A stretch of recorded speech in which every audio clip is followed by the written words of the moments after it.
I'm always looking for analogies or metaphors to help us kind of conceptualize what's happening right now. Because in a lot of ways, I already feel like we're in a singularity. I already feel like it's hard to predict or understand or conceptualize what's going to happen next in a world where AI is like disrupting not just, blue collar, but especially white collar jobs.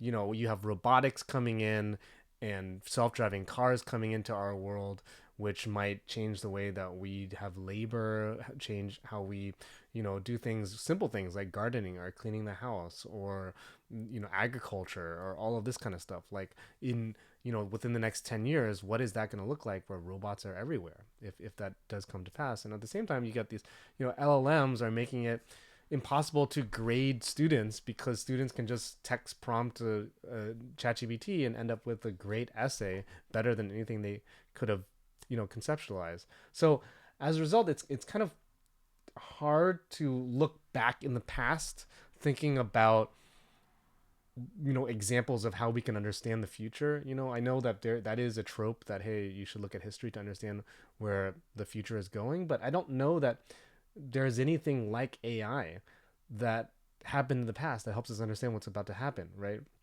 I look at, something like the Industrial Revolution, which everybody says this is like the next Industrial Revolution, or it's the next Renaissance, right? Well, guess what? The Renaissance, not only did it happen during the Dark Ages ish, and then but also took over the course of 100 years, or what have you, right? If I remember correctly, the Industrial Revolution took the course over 400, 500 years, right? From the moment that we started to get a steam engine all the way to cars and highways and all of that.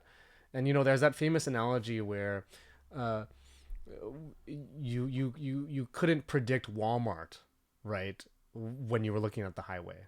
But ultimately, Walmart as a multi-billion-dollar business was in some ways, in hindsight, inevitable because, hey, you put all of the middle class families into suburbs because of highways, right? Suburbs came because of highways. And then what did suburbs need? They needed a conglomerate that could ship all the best or cheapest or most available products, from food to household goods or whatever, to everybody across America. And as a result, you get Walmart, right? And you get this multi-billion-dollar company that nobody's ever really seen before.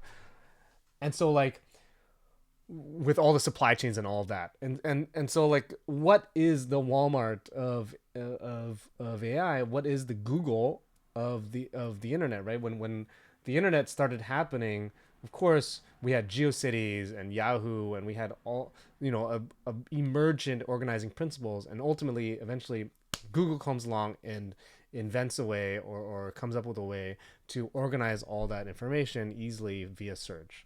And of course, building off of like a generation of other search engines, right?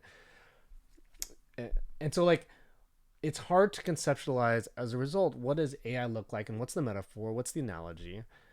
And one that I've kind of gravitated to recently is this idea that, hey, what if in my county everybody's riding horses and horse drawn carriages, right? Everybody in my county, and yet in my neighbor down the street suddenly gets a Toyota Camry, right? And as opposed to it slowly building up over the course of 100, 200 years, that, hey, we have a steam engine and it's helping us to move charcoal out of a cave, or whatever, out of a mine, and slowly eventually building up to, hey, we have a car that runs on a steam engine slash a gas engine or oil engine or whatever. We don't have that luxury of time with this county with horse-drawn carriages, right? You suddenly have this guy down the street that has, or this gal down the street that has a Toyota Camry. Which is a massive leap. Or even, one of my friends even said, hey, what if it's a Waymo? Right? Like, everybody's in a horse-drawn carriage, and then suddenly a Waymo is driving down the street. And that, to me, feels like what it would feel like, or it is about to feel like, globally. Because right now I'm in the image to video, film, TV, video, short form video universe of AI, right? And some of the biggest AI creators like NeuroViz has like 180,000, 200,000 followers on YouTube. and others, Blacklight and others like that, they have nice aunties. There are some who are relatively famous, but it's still in the tens of thousands to hundreds of thousands of followers. And maybe once in a while you get a video that pierces through the noise and it gets millions of views. But that is tiny in relation to the billions of dollars made in the box office, or the millions or hundreds of millions of views that Mr. Beast gets, etc. AI is still a bubble in creativity. And yet, in a year's time, we have had this massive leap from, spaghetti Will Smith all the way to what we have today, which is like indistinguishable AI content that regularly I see content that people can't tell that it's AI. We are here, right? And it's hard to imagine what that's going to be like in a year from now. If what we just saw in terms of progress in a year was that massive of a leap, what does a year from now look like? 2 years from now look like? That's what it's going to feel like for a county or a neighborhood that is used to seeing horse-drawn carriages or people riding around on horses, and then suddenly someone has a Waymo and they are not driving. No one's in the driver's seat. Even the idea of a car doesn't make sense, right?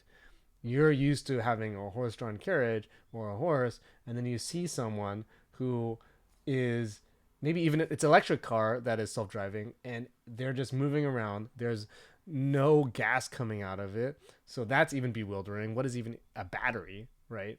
All of these functions are going to be present. And so, like, what is that going to feel like for, let's say, a large group of hundreds of thousands, millions of people, even though they're kind of gazing at AI right now, but like this group of entertainment professionals globally, imagine they are used to the way that traditional is working, and then suddenly, boom, everybody's got a Waymo, right? Or the equivalent of that in entertainment, where eventually what we're going to see is something like that happen, and it's going to be very bewildering. It's going to be hard to kind of even conceptualize what that world looks like in a world where horse-drawn carriages are working, and then there's a Waymo. What does that mean for that person who has a Waymo, or that group of people who have Waymos and everybody else has horses, right? Do they move faster? Do they get more work done? Do they get ahead, or do the horse people hold everybody back, right? And not push down on the adoption of this Waymo. Like, I feel like that's also an element of what's happening right now.